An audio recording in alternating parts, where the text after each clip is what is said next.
You're listening to Sips of Sanity, your toolkit for emotional and intuitive intelligence, or what we like to call the dirty work. Let's do it.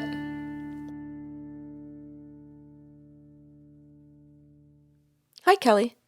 Hi, patrons. Today is day 4. We're on fear, month of June, and we're going to talk about fear mongers today.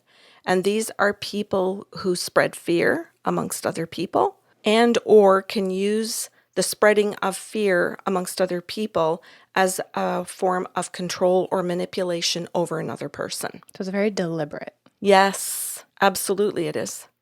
It's a control over. And we want patrons to be aware of who these people are. We want you to be able to sit down and say, who is the fear monger in my life? Or am I doing it to other people? Do I do this to my children? Do I know what they fear and then use that to manipulate or to control them? You're afraid of such and such, so that's over here, so don't do that, I'll do it for you. That's a control over someone else. So I want to be really intentional with the example that you just gave, right? Like I'm identifying and reiterating that I know you have a fear, so I'm going to go handle that thing so you don't have to. That can be handled with care. That can be handled intentionally with care to say, would you like me to handle that? I know that's sometimes touchy for you. Mm-hmm. Do you need me to handle that thing today? Let me know, right? We can check in very healthily to say, where are you at and what do you need? Mm-hmm. That's not mongering.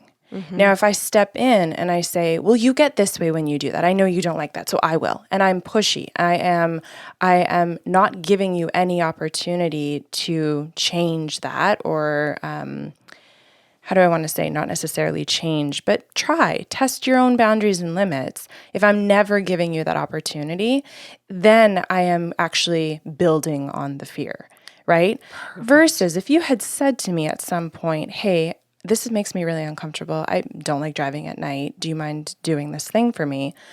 If I do that thing for you, assuming that if things change, you'll let me know, or maybe we have the conversation, hey, if you ever would like to try again, just let me know. I'll take over from here.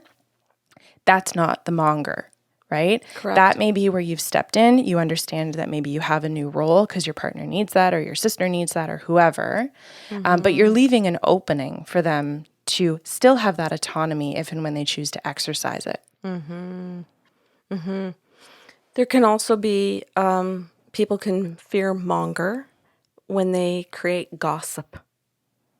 And I'm going to say an example of that can be in politics, where a political party can create gossip, which means something is not true about a group of people in order to create an unrest or fear around that group of people so that they respond out of fear towards that people that is undeserving. Okay, so then that's a natural flow right into talking about news, right? Yes. So news stations, we are now living in a global world. We used to be tribal, right? We used to live in a very local way where all we really needed to know and all we really actually were built to have the capacity for was our tribe, our village. Mm-hmm. And now we know what's going on with everyone everywhere all the time. Mm-hmm. Or we have the ability to. And so it's completely overwhelming our systems that weren't built for that kind of information and stress, right? Mm-hmm. And so news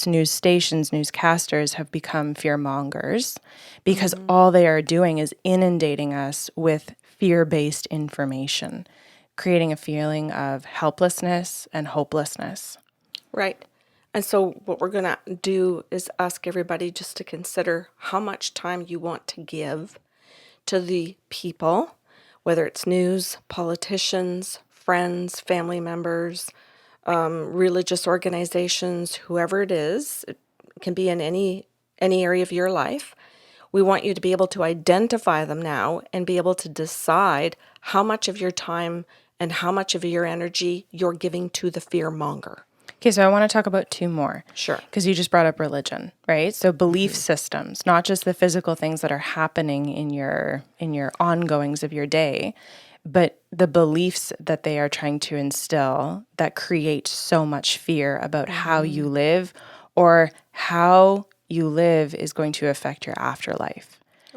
Right? That can be fear mongering as well. I also want to talk about parents or parental figures, anyone who has influence over tiny humans, where they don't have a fear yet. They're trying to they're trying to discover and explore things about their world, about their bodies, and you are running around after them saying, "Don't do that, don't do that, don't do that," and you are projecting your fear of their physical safety onto them when they may be actually safely exploring something. And sure, they might fall down, and sure, they might scrape a knee.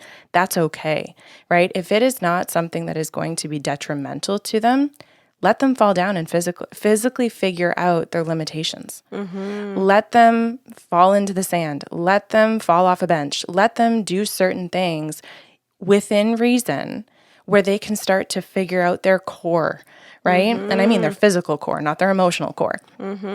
So, we need to let children safely explore unsafe things instead of creating the fear in them of heights, of, imbalance, or all these different things that we just don't have to hang on to.